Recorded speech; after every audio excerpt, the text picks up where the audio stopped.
São José de Nazaré, o homem que Deus escolheu para criar seu filho, irmãos e irmãs. Antes de começarmos, se você ainda não se inscreveu neste canal, faça isso agora mesmo. Clique no botão de inscrição e ative o sininho para não perder nenhuma das nossas pregações. Sua presença aqui é uma graça. Quero te fazer uma pergunta antes de começar. Uma pergunta simples, mas que vai ficar na sua cabeça o vídeo todo. Se Deus fosse escolher hoje agora um pai para criar o seu próprio filho, qual seria o perfil desse homem? Um rei, um general, um doutor da lei, um filósofo famoso? Pois saiba que ele já fez essa escolha uma vez. E a resposta vai te surpreender. Ele escolheu um trabalhador, um carpinteiro de uma cidade tão pequena e tão esquecida que quando as pessoas ouviam o nome dela, a reação era de desdém. Um homem sem discurso registrado, sem milagre catalogado, sem livro escrito, um homem cujas mãos tinham calos e cujo coração tinha fé. Deus escolheu José, e essa escolha mudou o mundo para sempre. Hoje, 19 de março, solenidade de São José, uma das festas mais importantes de todo o calendário litúrgico da Igreja Católica. Eu quero te contar a história completa desse homem extraordinário. Não um resumo superficial, a história verdadeira, com tudo que ela carrega de dor, de fé, de obediência e de silêncio sagrado. Fica comigo até o final, porque o que você vai descobrir aqui pode mudar a forma como você enxerga sua própria vida, sua própria vocação, seu próprio silêncio. A cidade que o mundo esqueceu. Vamos começar pelo início. Não pelo fim glorioso, não pela conclusão bonita, mas pelo início humilde, concreto, quase invisível. Nazaré, Galileia, imagine um vilarejo de 400 pessoas numa colina de pedra calcária branca, a 600 metros de altitude, cercada por outros morros e por uma vida que nunca saiu no jornal do Império. Nazaré era o tipo de lugar que nem aparecia nos mapas importantes de Roma. Não tinha porto, não tinha rota de comércio expressiva, não tinha nome que pesasse em nenhuma conversa de poder. Décadas depois, quando o apóstolo Natanael soube que o Salvador vinha dali, a resposta dele foi instintiva, foi espontânea. De Nazaré pode vir alguma coisa boa? Era o que todo mundo pensava. Ninguém esperava nada de Nazaré. Foi exatamente ali que Deus colocou José. José era descendente do rei Davi. Isso é fato histórico preservado pelos dois evangelistas que construíram a genealogia de Jesus. Mateus e Lucas seguem caminhos distintos, mas chegam ao mesmo ponto. José pertencia à linhagem real de Israel, a casa da qual o Messias deveria surgir. Uma linhagem que o tempo havia transformado. Reis que se tornaram trabalhadores. Tronos que viraram bancadas de serviço. E sabe o que é lindo nisso tudo? José não se envergonhava disso. Ele não ficava lamentando uma glória que havia passado. Ele abraçou o que era um construtor, um tecton, como chamavam em grego, não apenas carpinteiro. A palavra era mais ampla do que isso. O tecton trabalhava com madeira, com pedra, com metal. Erguia estruturas, consertava o que estava partido, construía o que ainda não existia. Era ofício aprendido do pai, passado ao filho como herança mais valiosa do que qualquer título de nobreza. Respeito na comunidade, sustento honesto, trabalho que dignificava o homem que o realizava. Em Nazaré, todo mundo conhecia José, e havia uma palavra que o seguia por onde ele passava. Uma palavra que Mateus escolheria para descrevê-lo no momento mais dramático de sua vida. Justo Não justo no sentido frio e legalista. Justo no sentido profundo e quase impossível ser íntegro, mesmo quando a injustiça recai sobre você. A noite mais pesada de sua vida, o noivado com Maria, mudou tudo. E quando digo tudo, eu quero que você entenda o peso dessa palavra. No mundo judaico do século I, o noivado não era um namoro, não era um compromisso que podia ser desfeito com uma conversa. Era uma aliança legal, vinculante, quase equivalente ao próprio casamento. Desfazê-la exigia um processo formal de divórcio. O casal ficava separado por cerca de 1 ano enquanto o noivo preparava a casa. Mas ambos já eram considerados comprometidos perante Deus, perante a lei e perante toda a comunidade. José tinha entre 18 e 25 anos. Maria provavelmente entre 12 e 14, como era comum entre as jovens de sua época e região. Eram noivos. E José trabalhava, planejava, esperava. Tinha um futuro diante de si. Então veio a notícia. Os evangelhos não descrevem essa cena com dramaticidade. Não narram a expressão no rosto de José, o silêncio que deve ter se instalado. Um momento em que o chão desapareceu debaixo dos seus pés. Mas não precisam descrever. A psicologia humana não mudou em 2000 anos. Maria estava grávida. E José sabia com a clareza dolorosa de quem não tem como negar que aquele filho não era seu. A mente de um homem nessa situação percorre as possibilidades com uma brutalidade silenciosa, traição, violência. Algum mistério que ainda não consegue nomear. A lei judaica era clara a respeito do adultério. A punição era pública.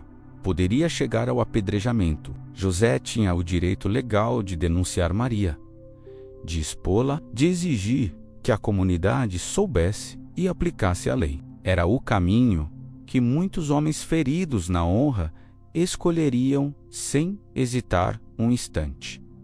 José não escolheu esse caminho. O texto de Mateus é preciso e devastadoramente belo.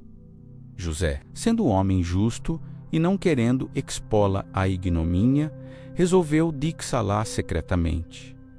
Não havia raiva destrutiva, não havia desejo de vingança pública, havia dor certamente e havia amor suficiente para que, mesmo naquele estado de coração partido, sua primeira preocupação fosse protegê-la. O divórcio discreto custaria a José tudo o que havia planejado, mas salvaria a vida de Maria. E José escolheu isso. Irmãos e irmãs, isso foi dito antes de ele saber qualquer coisa sobre o Espírito Santo, sobre a missão, sobre a salvação. Isso foi dito pela pura qualidade do seu caráter. Esse é o homem que Deus havia escolhido. Quando o céu fala no escuro naquela noite, José foi dormir com uma decisão já tomada, pesada, mas tomada, e foi nesse sono carregado de angústia que o céu interferiu. O anjo do Senhor apareceu a José em sonho, e as palavras que ele ouviu ali são algumas das mais carregadas de significado em toda a Escritura Sagrada. José, filho de Davi, não temas receber Maria, tua esposa. O que nela foi gerado vem do Espírito Santo. Ela dará à luz um filho, e tu lhe porás o nome Jesus, pois ele salvará o seu povo dos seus pecados. Não temas receber Maria, Espírito Santo. São palavras que não cabem em nenhuma categoria humana conhecida. José não tinha manual para isso. Nenhum rabino havia ensinado sobre esse tipo de situação. Nenhuma profecia havia preparado um homem específico para receber essa informação específica sobre uma mulher específica que ele amava. Era um pedido de obediência radical. Obediência a algo que a razão humana sozinha jamais conseguiria alcançar. E então José acordou. Mateus não dramatiza o que veio depois. Não descreve os pensamentos de José, as dúvidas que ainda poderiam sussurrar, a batalha interior. Apenas registra o fato, com a simplicidade de quem entende que a obediência fala mais alto do que qualquer análise. Ele acordou do sono e fez como o anjo do Senhor havia ordenado. Recebeu Maria como esposa, sem hesitação registrada, sem condições impostas. Mas primeiro me explica melhor. Ele recebeu Maria. Essa foi a primeira de 4 obediências que definem toda a vida de José. 4 momentos em que o anjo fala em sonho, sempre em sonho, irmãos, sempre no escuro, e José age sem questionar. 4 pilares de uma fé que não discute, que simplesmente confia. Se essa história de fé e obediência está tocando o seu coração, escreva amém nos comentários agora mesmo. O seu amém fortalece toda a nossa comunidade de fé. O édito de César Augusto chegou sem pedir licença para ninguém. O imperador de Roma havia determinado que todos os súditos do império se registrassem em seus territórios de origem para fins de recenseamento. Para José, descendente de Davi, isso significava uma única coisa: Belém, a cidade dos reis de Israel, a 140 quilômetros ao sul de Nazaré.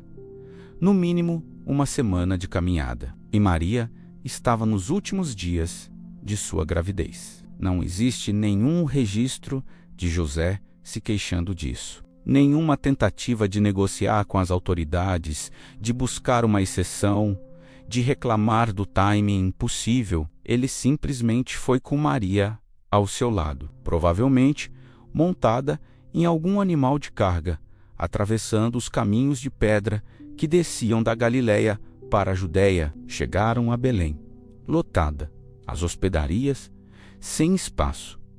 José foi de porta em porta. Quantas vezes aquela cena se repetiu?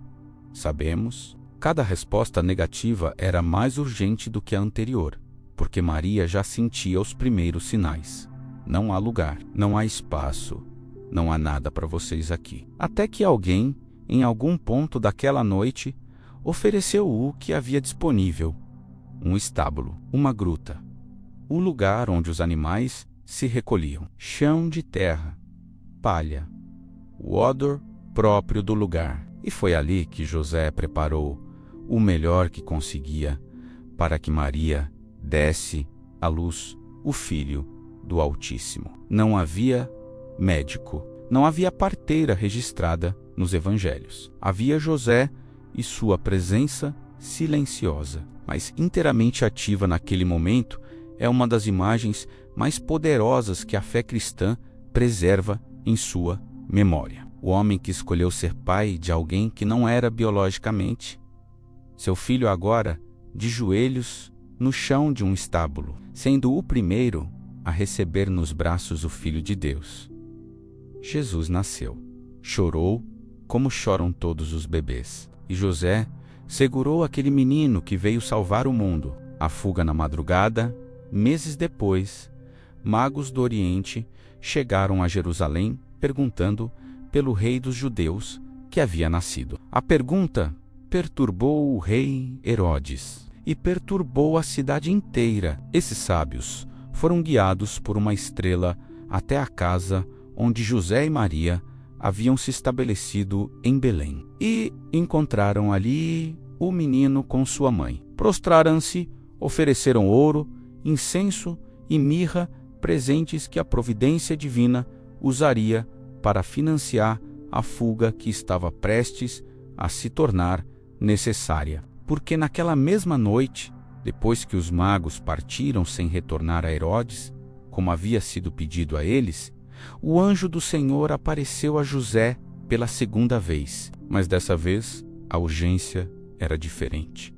Não havia suavidade de revelação. Havia alarme. Levanta-te, toma o menino e sua mãe e foge para o Egito. Fica lá até que eu te diga, porque Herodes vai procurar o menino para matá-lo. José não esperou. o amanhecer. Não esperou a claridade do dia para organizar as coisas com calma. A Escritura é explícita. Ele se levantou, tomou o menino e sua mãe durante a noite e partiu para o Egito. Durante a noite, enquanto Belém dormia, enquanto Herodes planejava, o Egito ficava a aproximadamente 500 quilômetros de distância, atravessando o Sinai, região de deserto aberto calor, que sufoca caminhos inseguros, perigos que não precisam de nome para serem compreendidos. Uma jovem mãe, um bebê recém-nascido, um homem carregando nas costas a responsabilidade mais pesada que um ser humano já carregou. Eles eram refugiados, exilados, expulsos de sua terra por um rei que temia uma criança. E Herodes, ao perceber que os magos não haviam retornado, executou o que a história registraria como o massacre dos inocentes. Todos os meninos de Belém e redondezas, com menos de 2 anos, foram mortos. O pranto que subiu daquela cidade atravessa os séculos como um dos gritos mais lancinantes de toda a Escritura. Jesus estava vivo porque José havia obedecido imediatamente, durante a noite. No Egito, José trabalhou, encontrou maneira de sustentar a família em terra estranha, provavelmente na comunidade judaica que existia em Alexandria. Aprendeu o suficiente para sobreviver e esperou a palavra de Deus.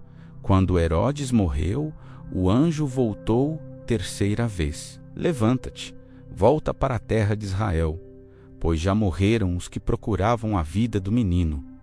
José obedeceu, como sempre, mas ao saber que o filho de Herodes agora governava a Judeia, com o mesmo temperamento violento do pai, sentiu medo. Um medo legítimo, humano, compreensível. E Deus, que conhece cada medo do coração humano, enviou o anjo pela 4ª e última vez. Vai para Galileia, vai para Nazaré, a cidade esquecida, o lugar de onde ninguém esperava que viesse coisa boa. José voltou para casa. Os anos que o mundo nunca viu que se seguiu foi chamado pelos estudiosos de anos ocultos. Décadas de silêncio nos evangelhos, nenhuma câmera de registro, nenhum momento dramático catalogado, nenhum milagre público apontado, apenas vida.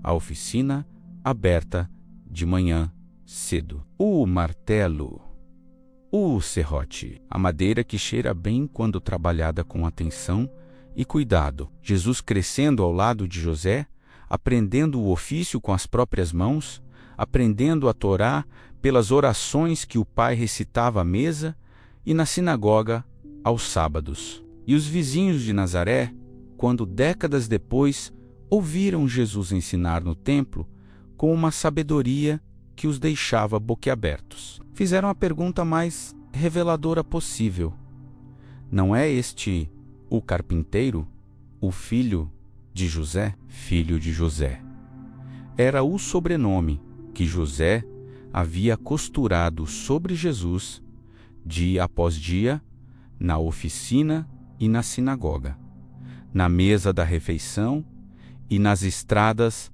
das peregrinações. Uma identidade, uma proteção, uma linhagem. Nenhuma palavra de José registrada nos evangelhos. Nenhum discurso, nenhuma declaração, nenhuma fala. Apenas ações. Apenas presença, apenas fidelidade, silenciosa ao que lhe havia sido confiado. O silêncio de José não é ausência, é a forma mais alta de presença. A última vez que os evangelhos o mencionam, há uma fresta nas cortinas desses anos ocultos que os evangelhos decidiram preservar para nós um único momento visível dentre tantos invisíveis. Jesus tinha 12 anos, a idade em que um menino judeu se tornava filho da lei, responsável pelos mandamentos, reconhecido como membro pleno da comunidade. A família havia feito a peregrinação a Jerusalém para a Páscoa, como faziam todos os anos, e na caravana de volta para Nazaré. Quando o dia havia avançado, e os viajantes já se sentiam seguros na familiaridade do grupo, José e Maria perceberam. Jesus não estava. Lucas registra a estrutura do que deve ter sido uma das experiências mais angustiantes de suas vidas. Não o encontrando, voltaram a Jerusalém à sua procura. 3 dias. 3 dias procurando por Jerusalém, buscando um menino de 12 anos, numa cidade enorme e fervilhante. Qualquer pai e qualquer mãe conseguem imaginar o que foram esses 3 dias com apenas um instante de concentração. Quando o encontraram, estava no templo, sentado entre os doutores da lei, ouvindo e fazendo perguntas. E todos que o ouviam se maravilhavam com sua inteligência e suas respostas. Maria foi a primeira a falar: Filho, por que fizeste isso conosco? Teu pai e eu te procurávamos angustiados.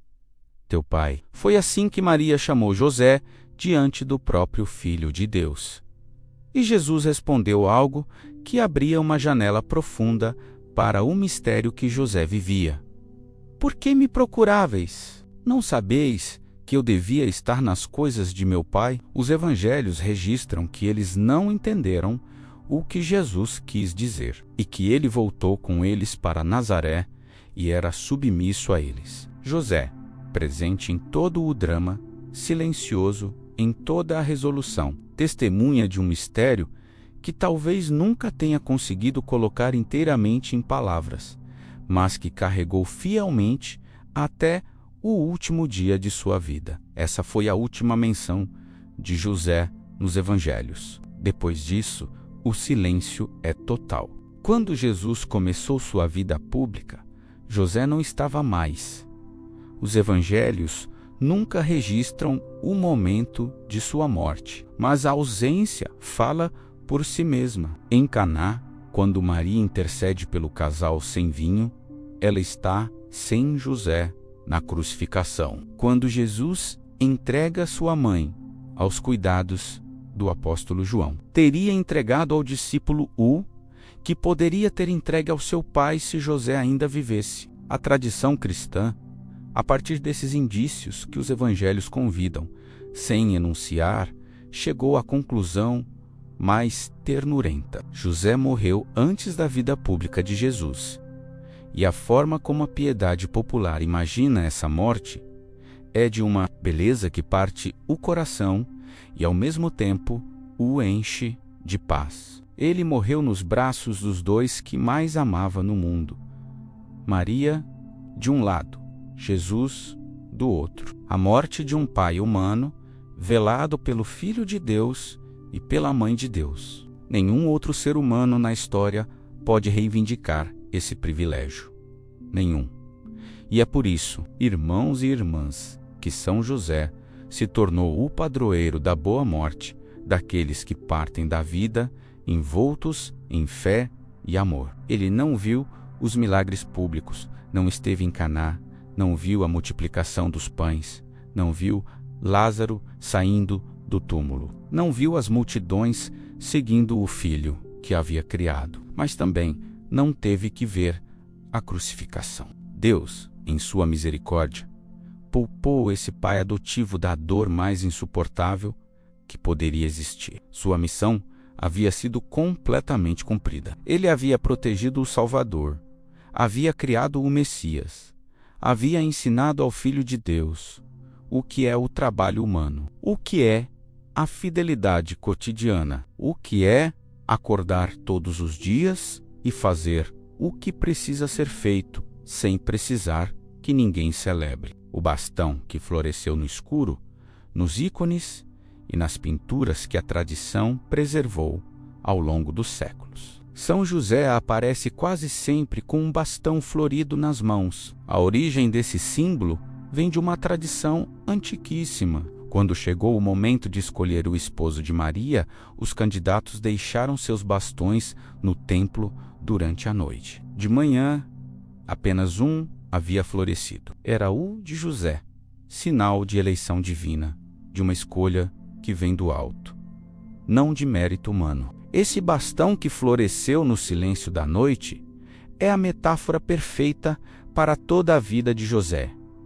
As coisas mais importantes que ele viveu aconteceram no escuro, enquanto dormia. 4 aparições do anjo, 4 obediências imediatas. 4 momentos em que um homem adormecido acreditou mais do que muitos despertos jamais conseguiram. A devoção a São José cresceu lentamente nos primeiros séculos da Igreja. O foco estava nos mártires, nos apóstolos. Mas, com o tempo, a figura silenciosa começou a revelar sua profundidade para aqueles que sabiam olhar com os olhos da fé. Na Idade Média, a devoção floresceu. No século XVI, Santa Teresa de Ávila se tornou sua grande propagadora, amando-o com a intensidade de quem havia experimentado sua intercessão de forma direta e inegável. Ela escreveu algo que atravessou os séculos e ainda ressoa hoje. Não me lembro de ter pedido alguma coisa a São José que não tivesse alcançado. Em 1870, o Papa Pio IX declarou São José padroeiro universal da Igreja. A lógica era a mesma que havia governado a vida de José desde o princípio. Assim como ele havia protegido a Sagrada Família, seria ele quem protegeria a Igreja inteira ao longo dos séculos. Em 1955, o Papa Pio XII instituiu a festa de São José Operário no 1º de maio, como resposta à secularização do Dia do Trabalho, afirmando que o labor humano tem dignidade porque o próprio Filho de Deus aprendeu um ofício nas mãos calejadas de um carpinteiro. E, em 2020, o Papa Francisco publicou a exortação apostólica Patris Cor Dei Coração, de Pai dedicada inteiramente a São José. Nela, o Santo Padre o chamou de Pai nas sombras, aquele que exerce a paternidade sem precisar do holofote. E escreveu algo que sintetiza tudo com perfeição. São José nos recorda que todos os que estão, aparentemente, escondidos ou em segundo plano, têm um papel protagonista sem igual na história da salvação. O que este homem tem a dizer para você hoje, irmãos e irmãs? Eu quero encerrar com algo muito direto, muito pessoal. Vivemos num mundo que grita, que precisa de audiência para se sentir importante. Um mundo que mede o valor de uma pessoa pelo número de seguidores, pelo tamanho do palco, pela extensão do currículo. Um mundo que perdeu a arte de confiar no que não pode ser imediatamente verificado, explicado, compartilhado nas redes. E no meio desse barulho todo, a Igreja nos apresenta hoje um homem que nunca pregou um sermão, nunca fez um milagre diante de multidões, nunca escreveu uma única linha que tenha chegado até nós. Um homem do qual não temos nenhuma palavra registrada. Nenhuma. E ainda assim, esse homem criou o Filho de Deus, protegeu o Salvador do mundo. Ensinou ao Senhor do Universo o que é a madeira, o que é o trabalho, o que é acordar cada dia e fazer o que precisa ser feito. São José nos lembra que Deus não precisa de espetáculo para operar as maiores obras da história. Ele precisa de uma pessoa disposta a acordar quando chamada, a partir quando instruída, a voltar quando ordenada e a criar com fidelidade o que lhe foi confiado. Se você é pai ou mãe, São José é o seu modelo. Se você exerce uma paternidade ou maternidade adotiva, José é a prova de que o amor do coração é mais profundo do que qualquer vínculo biológico. Se você trabalha com as mãos ou com o suor do rosto e às vezes se pergunta se o que você faz tem valor, sim, tem, porque o Filho de Deus aprendeu seu ofício com um trabalhador como você. Se você está atravessando uma noite de angústia agora, se há algo que você não consegue compreender, mas que Deus parece estar pedindo que você confie. São José é a prova viva de que a obediência silenciosa move o mundo mais do que 1000 palavras. E se você está esperando o reconhecimento que nunca vem, se você serve sem aplausos, se você construir no anonimato, saiba que Deus vê. Assim como viu José, e assim como escolheu José, exatamente por isso. Hoje é 19 de março, solenidade de São José. Em muitos países da Europa, Itália, Espanha, Portugal, esse dia é feriado nacional. Altares são decorados com flores. Em algumas regiões, mesas são montadas com alimentos oferecidos aos pobres, como lembrança da generosidade de quem nunca fechou os olhos à necessidade humana. São José, o carpinteiro de Nazaré, o homem mais silencioso da maior história que já foi contada. O pai que Deus escolheu. São José de Nazaré, rogai por nós, INEC, CRE e VAC no canal. Clique no botão de inscrição e ative o sino para receber cada novo vídeo assim que ele for publicado. Nossa missão é fazer cada santo viver novamente através das telas. Se esta mensagem tocou o seu coração, escreva amém nos comentários. Compartilhe este vídeo com seus amigos e familiares pelo WhatsApp e também nas redes sociais. Deus abençoe você e sua família.